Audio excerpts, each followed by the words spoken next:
Olá pessoal, que bom estar com vocês novamente. Hoje nós estamos aqui longe do centro histórico, estamos no bairro do Ipiranga, né? Um lugar histórico, um lugar diferente. Vamos trazer informações da história do Brasil, né? Um lugar marcado pela história, né? Pela independência do nosso país. Ao fundo nós temos o Museu Paulista, conhecido como Museu do Ipiranga, né?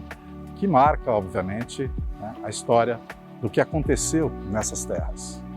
Vamos falar do nosso monumento, vamos falar do nosso riacho do Ipiranga, né, onde tudo começou, onde houve realmente, né, a proclamação da independência do Brasil. Esperamos que vocês gostem mais desse episódio, né, estejam conosco, é um prazer estar com vocês.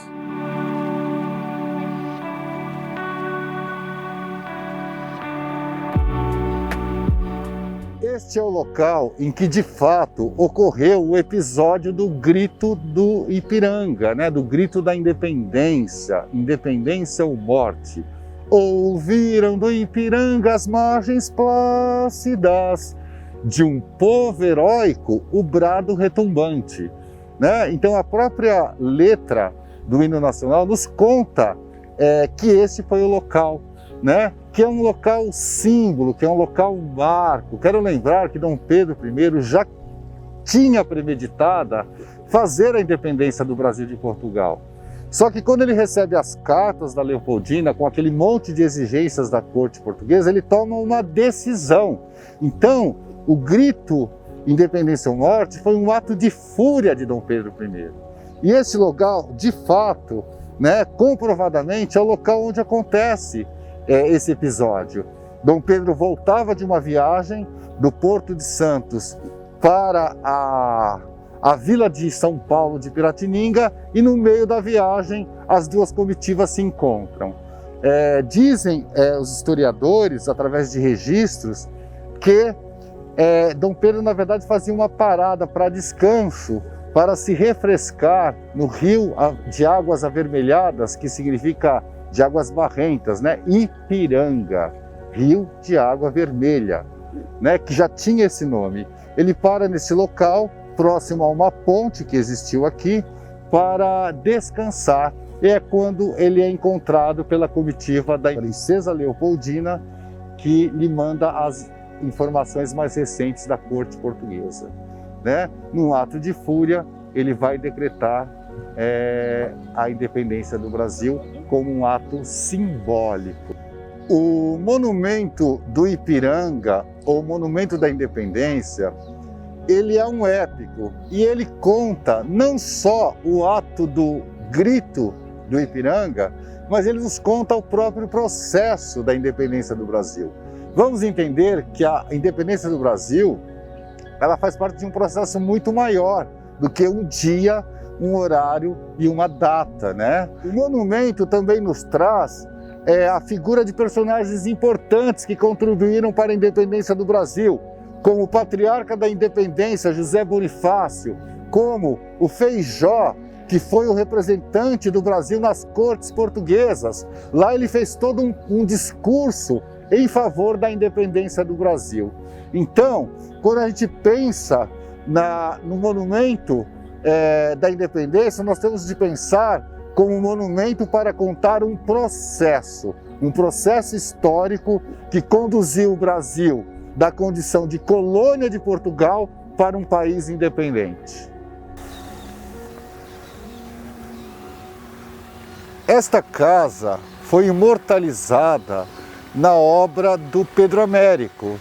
Então, quase 80 anos depois da independência do Brasil, é encomendada uma obra para registrar esse fato e marco histórico, né? E o artista escolhido foi o Pedro Américo, ele ganhou um concurso. Pedro Américo, nós estamos falando de um tempo que já havia fotografia. Pedro Américo manda vir pessoas aqui, porque o quadro foi pintado na Europa. E ele vai fazendo um registro do local onde aconteceu o fato. E nas imagens que mandam para ele, existe o registro da existência desta casa.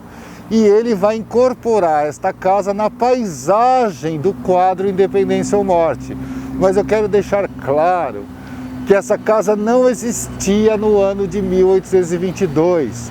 Está comprovado que essa casa, que era muito mais simples do que ela se encontra hoje, ela era feita de pau a pique,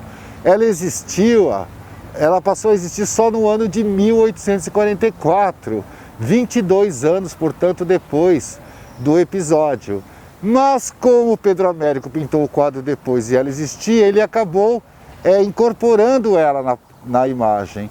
E aí ela ficou associada e conhecida como a Casa do Grito. Na verdade, ela não assistiu ao fato histórico, ela não existia. Mas ela está situada nas margens da estrada em que Dom Pedro fez a viagem de Santos para São Paulo. Foi no meio da viagem que ele recebeu as cartas da Leopoldina e, num ato de rebeldia e revolta, ele levanta os braços, segundo contam as pessoas, e gritou: independência ou morte. Foi o momento da decisão. O Parque da Independência guarda surpresas incríveis para quem visita. Olhem só, nós estamos aqui numa mata composta de espécies exóticas, mas também de fragmentos, né? Testemunhos de Mata Atlântica. Né? Então, o parque não guarda só o jardim clássico, né? Que seria o jardim francês. Ele também é testemunho da vegetação que havia aqui quando aconteceu o fato. Né? Agora nós estamos de frente de um jardim planejado, né? Ou seja, em que todas as plantas foram dispostas de maneira organizada. Eles usam aqui plantas, na sua grande maioria, de origens asiáticas e europeias. Não se trata de plantas nativas, né? Então eles vão usar buchinhos, azaleias, topiárias, roseiras para fazer o paisagismo. Notem também que o piso ele é simétrico, né?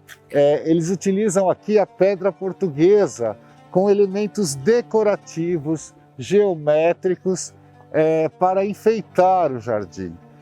Parte integrante do jardim é uma fonte ornamentada com vasos clássicos e com esculturas, né, que compõem todo esse projeto. A ideia é que esse jardim se parecesse com um jardim europeu, né? Então, esse monumento, ele fala muito mais dos nossos colonizadores do que do nosso país. Nós estamos falando de um tempo em que São Paulo e o Brasil queria seguir a estética europeia, principalmente a estética francesa. Não é à toa que esse jardim ele é inspirado num jardim famoso do Palácio de Versailles, na França, local onde se reunia a mais alta nobreza francesa. De todos os elementos que compõem o Parque da Independência, com certeza o mais marcante é o próprio museu, né? O Museu Paulista, chamado por todos os paulistanos como o Museu do Ipiranga.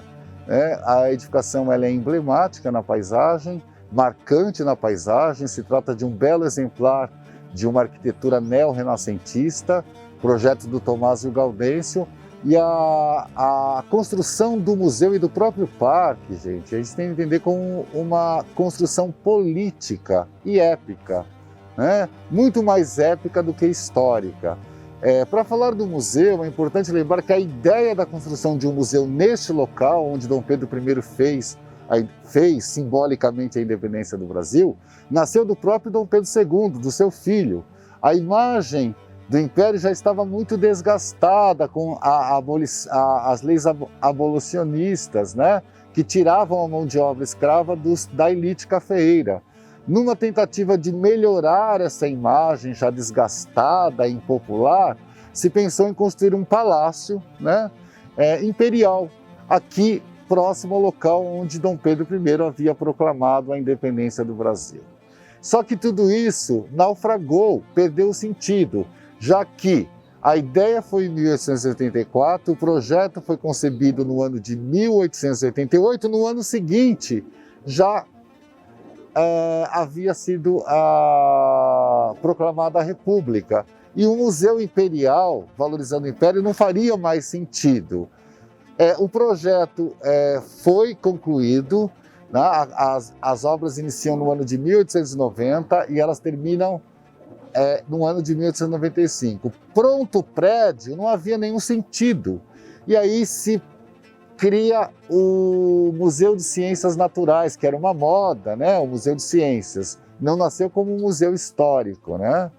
E só depois, muito mais tarde, por ocasião de 1922, né, do primeiro centenário da independência do Brasil, é que o prédio passa a ter esse cunho histórico, né, muito vinculado à história da independência, mas não era só um museu restrito a isso, ele não é o Museu da Independência, ele é o Museu Paulista, que conta a história dos paulistas e dos brasileiros também. Muito importante lembrar que todo esse edifício, né, ele está em um processo de recuperação estrutural e restauro, e também de adequação. A ideia é que no ano de 2022, quando o Brasil vai comemorar os 200 anos da independência do Brasil, nós tenhamos esse prédio totalmente adaptado para uma situação de mais conforto. O Parque da Independência, além de ser um cenário que conta a história do Brasil, o Parque da Independência também proporciona aos paulistanos, aos turistas e aos brasileiros de modo geral, a possibilidade de desfrutar de um espaço em contato com a natureza. O parque é muito procurado também pela população do entorno que vem aqui usufruir dessa natureza. Então é muito comum a gente observar aqui a presença de skatistas, de caminhantes, de atletas que vêm buscar neste recanto de sossego a recreação.